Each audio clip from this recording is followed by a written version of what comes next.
Hello, I'm High Heel Knight. Welcome to my channel. This is my review for the first season of Looney Tunes Cartoons. Warner Brothers has been making cartoons featuring characters like Bugs Bunny, Daffy Duck, Sylvester for decades, much longer than I've been alive. And they've all been under the Looney Tunes brand. But this review is about the program that's simply titled Looney Tunes Cartoons, which debuted exclusively on the HBO Max streaming service. There are 10 episodes in the first season. Each episode is less than 15 minutes long, and each episode features 2 or 3 animated shorts. So in this review, I'm going to talk about what I liked about the season overall, what I disliked about the season overall, and instead of mentioning specific episodes that I liked or disliked, I will talk about specific skits that I liked or disliked, because all the skits are pretty much put together randomly. You can bounce back and forth and it won't affect your enjoyment of any of them in particular. Now before I get into what I like to dislike, I want to give a word of warning to the parents and guardians out there. The Looney Tunes brands has always been a bit edgy, a bit risque, and definitely a lot violent. And if you have kids with that are accustomed to that type of slapstick comedy and innuendo, you definitely want to supervise them. For instance, I remember the classic Animaniacs cartoon. There were jokes on there that to this day I'm surprised I got past the censors when it comes to children's entertainment. And when it comes to the cartoonish violence and slapsticks, you definitely want to have a chat with your kids. My own brother, when he was little, almost hit my aunt with a hammer while she was asleep. Thankfully, she woke up before she got hit and had a nice little chat with my brother.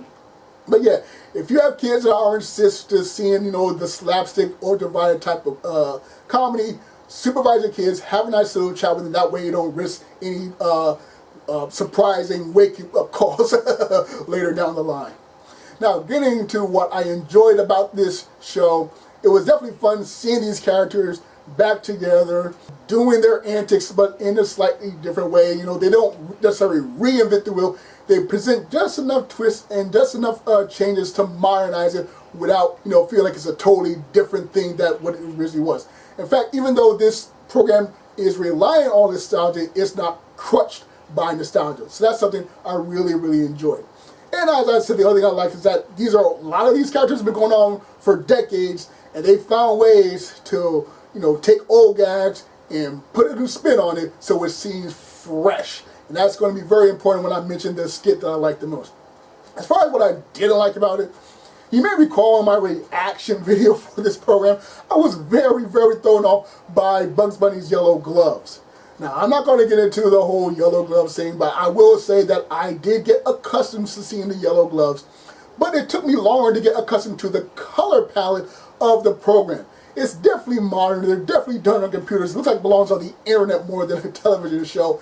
The visual quality isn't bad. It just feels artificial as opposed to the classic hand-drawn stuff. Even my brother, who is now an adult with his own kids, noted the visual difference between this modern cartoon as opposed to the classic cartoon. It's not bad, just not quite my taste. But I really was disappointed that Pepe Le Pew wasn't in this season at all. Now I understand that in this day and age you can't have a cartoon about a guy pursuing and forcing himself onto a woman that is clearly not interested, but still I was hoping he'd have a cameo or maybe even just someone had a picture of him in the background or something like that. But no, he's not in there at all, and I was really disappointed by that. Hopefully the next season we'll get Pepe Le Pew, as long as some other characters like Foghorn Leghorn, because there are a lot of Looney Tune characters and I don't want to just be Bugs and Daffy and Porky and just that handful. I want the whole echelon, I want the whole buffet of Looney Tune characters. As far as the cartoon skits that I liked the most, it was Tunnel Vision, which features Roadrunner and Wile E Coyote. It's so short, it's less than a minute, but they take an old gag and reinvent it in a special way that made me revitalize the interest in seeing Roadrunner and Wile E Coyote. Several years ago, I watched a marathon of Roadrunner cartoons. It was about 2 hours long, and by the end of it, I was very depressed because I didn't realize how strange it was just to watch the coyote fail and fail and fail and fail and fail. But when I saw this skit, like I said, did that new twist, it was like, oh, now I'm interested in it. It revitalized my interest in seeing these characters, and when there were skits with those same characters later on, I kept that interest up, and I was now excited to see Roadrunner cartoons. Now, as far as the skit I liked the least, it was definitely Buzzard School. In that episode, Bugs takes on a character called Beaky Buzzard. As I mentioned, the slapstick, comedy is prevalent throughout this series, but here it just doesn't really feel appropriate because Beaky is such an underwhelming antagonist. I mean, yes, he does want to ultimately eat bugs, but when it comes to the antagonist, you know they're going to fail, but they're always presented as some type of real threat or challenge or something basic, even playing field with the protagonist. But Beaky is just some dim-witted and so simple-minded. It's like watching the senior football jock bullying a junior high school child with learning disabilities.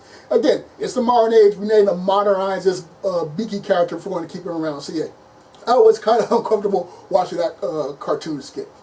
Now, as far as my verdict, I enjoyed this series very much. I'm looking forward to more. I hope there will be more, and I hope there will be more characters in the cast of the Looney Tunes characters. But I think it's a very excellent start, and because the episodes are nice and brief, you can go in and out, have a quick laugh, and go on about your day, or binge it all without having to set aside your whole day to watch the whole season. So I definitely recommend this program. And again, if you have small kids that aren't accustomed to that type of violence or raunchy, risque subject matter, supervise them and have a nice little chat with them.